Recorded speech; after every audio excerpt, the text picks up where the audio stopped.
तो फिर से स्वागत है आपका हमारे सेगमेंट में, जहां पर हम बात करते हैं हॉलीवुड और बॉलीवुड की कुछ खास अपडेट्स के बारे में। तो शुरुआत करते हैं गुड न्यूज के साथ, जहां पर फाइनली 148 दिन बाद राइटर्स स्ट्राइक खत्म हो चुकी है और ये लोग फाइनली एक एग्रीमेंट में पहुंच चुके हैं। तो इसका मतलब ये है कि अब से हमें मूवीज और सीरीज टाइम पर रिलीज होते हुए दिखेगी। लेकिन एक ऐसी सीरीज है जिसकी फिल्मिंग ऑलरेडी कंप्लीट हो चुकी है, उसका नाम है house of the dragon season 2। अब आप सोच रहे होंगे कि राइटर स्ट्राइक के बीच इन्होंने कैसे अपनी फिल्मिंग को कंप्लीट कर लिया है। तो इसका रीजन ये है कि जो राइटर स्ट्राइक चल रही थी अब तक, वो चल रही थी यूएसए में और इन्होंने अपनी जो शूटिंग की है वो की है यूके में। तो इस वजह से इनकी फिल्मिंग कंप्लीट हो पाई है और ये सीरीज अब पोस्ट प्रोडक्शन में पहुंच चुकी है, जो कि हमें शायद अगले साल 2024 के मिड में कहीं देखने को मिलेगी। तो हमारी एक सैड न्यूज है माइकल गिम्बन की तरफ से, जिन्होंने हैरी पॉटर की मेजॉरिटी ऑफ मूवीज में डंबलडोर का रोल प्ले किया है, जिनकी 82 की उम्र में निमोनिया के चलते डेथ हो चुकी है। जिस पर हैरी पॉटर का रोल प्ले करने वाले हमारे एक्टर डेनियल रेडक्लिफ ने वैरायटी के जरिए अपना ट्रिब्यूट दिया, जिसके बाद उन्होंने क्या कहा आप स्क्रीन पॉज करके देख सकते हैं। तो अगली न्यूज है एलिस इन बॉर्डरलैंड के फैंस के लिए, जिसका 3rd सीजन नेटफ्लिक्स ने अनाउंस कर दिया है। अब ये कब रिलीज होगा, इसकी कब शूटिंग शुरू होगी, ये कुछ नहीं बताया, बस अनाउंस किया। तो अगली न्यूज आ रही है वन पीस सीजन 2 के बारे में, जहां पर इनके क्रिएटर्स का कहना है कि ये लोग चॉपर के कैरेक्टर को एक्चुअल में सीजीआई से नहीं बनाने वाले हैं। वो लोग कोशिश करेंगे कि इस कैरेक्टर को वो लोग प्रोस्थेटिक्स के जरिए बनाए, जैसे कि इन्होंने सीजन 1 में आर्लोंग और बाकी फिशमैन के कैरेक्टर के साथ किया था। और इसके भी पूरे चांसेस है कि चॉपर का कैरेक्टर हमें शायद ह्यूमन फॉर्म में नजर आए, क्योंकि उसका डेविल फ्रूट भी हिटो नोमी है, जिसको इंग्लिश में कहा जाता है ह्यूमन फ्रूट। हालांकि ये सीरीज प्री प्रोडक्शन में है, तो इसके ऊपर और भी न्यूज आते रहेगी और जो भी न्यूज आएंगी आपको सबसे पहले मिलेंगी इस चैनल में, तो सब्सक्राइब कर दो। तो अगली न्यूज है जेम्स गन की तरफ से, जिन्होंने 3 एक्टर्स को रिटेन किया है जो आने वाली डीसीयू की मूवीज है उनका पार्ट रहेंगे। जिसमें सबसे पहले जॉन सीना, जिनको पीस मेकर के रोल के लिए, और दूसरे है जोलो मेरिडुआना ब्लू बीटल के लिए, और तीसरी है वियोला डेनवर्स अमांडा वॉलर के लिए। तो हमारी अगली न्यूज है बॉलीवुड की तरफ से, जहां डंकी और सालार दोनों का क्लैश होने वाला है दिसंबर 22 को। दोनों मूवी एक ही दिन रिलीज होने वाली है।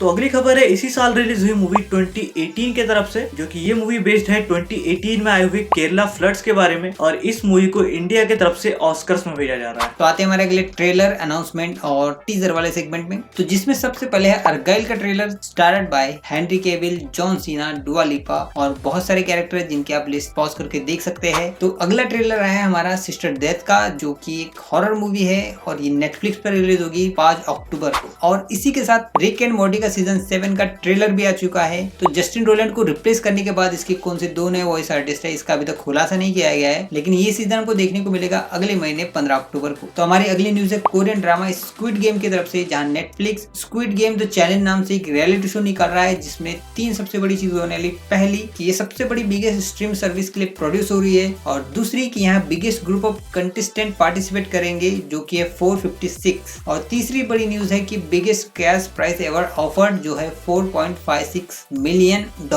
और ये हमको देखने मिलेगी 22 नवंबर को। और इसके बाद आती है बॉलीवुड के ट्रेलर्स की न्यूज, जहाँ सबसे बड़ी न्यूज है एनिमल का टीजर, जिस पर लोगों का काफी पॉजिटिव रिस्पांस आया है। और इस मूवी का विलन होने वाले बॉबी देओल, जिनका एक ही शॉट दिखाया गया लेकिन बहुत ही कमाल का था। और जिसके बाद है गणपत का टीजर, जिसको लेकर ऑडियंस के मिक्स्ड रिएक्शन है, और ये मूवी इंडिया की पहली डिस्टोपियन मूवी होने वाली है। तो अब आ जाते हैं हमारे मूवी रिलीज के सेगमेंट में, जहां पर हम बात करते हैं इस हफ्ते रिलीज हुई मूवी और सीरीज के बारे में। तो इस हफ्ते रिलीज हुई थी सॉ एक्स मूवी, जो कि सॉ फ्रेंचाइजी का 10वां पार्ट है, और इस मूवी ने अपने प्रीमियर्स में ही $2 मिलियन की कमाई कर ली है। और ऐसा कहा जा रहा है कि इस हफ्ते में ये मूवी शायद 15 से 18 मिलियन डॉलर के आसपास कमाएगी। तो इस हफ्ते प्राइम वीडियो पे एक सीरीज आई है जेन वी, जो कि द बॉयज इस सीरीज के ही यूनिवर्स का पार्ट है, जहाँ पर हमें न्यू जेन सुपर हीरोज की कहानी दिखाई गई है। इस वक्त इसके 3 एपिसोड आए हैं और बाकी के 2 एपिसोड वीकली आने वाले हैं। तो अगली खबर है द नन 2 के तरफ से, जहाँ पर ये मूवी 2 हफ्ते पहले रिलीज हुई थी और अब तक इस मूवी ने $200 मिलियन का बॉक्स ऑफिस कलेक्शन किया हुआ है, जो कि रुपीज में होते हैं 1663 करोड़ रुपए। अब ये आपको मैं इसलिए बता रहा हूँ क्योंकि ये मूवी इतना कलेक्शन कर पाई, बजाय इसके कि ऑडियंस को ये मूवी उतनी ज्यादा पसंद नहीं आई, क्योंकि इसके बजट के हिसाब से ये मूवी काफी हिट रही है। तो अब बात कर लेते हैं इस हफ्ते रिलीज हुई कुछ बॉलीवुड मूवीज और सीरीज के बारे में। तो पहली मूवी है चंद्रमुखी 2, जो कि इसी हफ्ते रिलीज हुई है और इसने 2 दिन में 12 करोड़ रुपए का बॉक्स ऑफिस कलेक्शन किया है, और ऑडियंस की तरफ से इस मूवी के लिए काफी मिक्स रिएक्शन। तो अगली मूवी है वैक्सीन वॉर, जिसमें हमें लीड रोल में नाना पाटेकर नजर आएंगे, और ये मूवी ऑडियंस को काफी ज्यादा पसंद आ रही है, लेकिन इसका बॉक्स ऑफिस कलेक्शन कुछ खास नहीं है। इसने 2 दिन में सिर्फ 1 करोड़ 70 लाख रुपए ही कमाए हैं, लेकिन मैं उम्मीद करूंगा कि ये मूवी अपने डिजर्विंग बॉक्स ऑफिस कलेक्शन को अचीव करे। तो अगली मूवी है फुकरे 3, और ऑब्वियसली फुकरे फैंस इस मूवी को बिल्कुल भी नहीं छोड़ने वाले हैं, और इसके बॉक्स ऑफिस कलेक्शन में वो बात दिख भी रही है। इस मूवी ने 2 दिन में अब तक 16 करोड़ 32 लाख रुपए कमाए। तो आते हैं हमारे एनिमे न्यूज के ऊपर, जिसके ऊपर डिटेल में बात करते हैं हम दूसरे चैनल पे। लेकिन यहाँ इस हफ्ते 27 सितंबर की रात को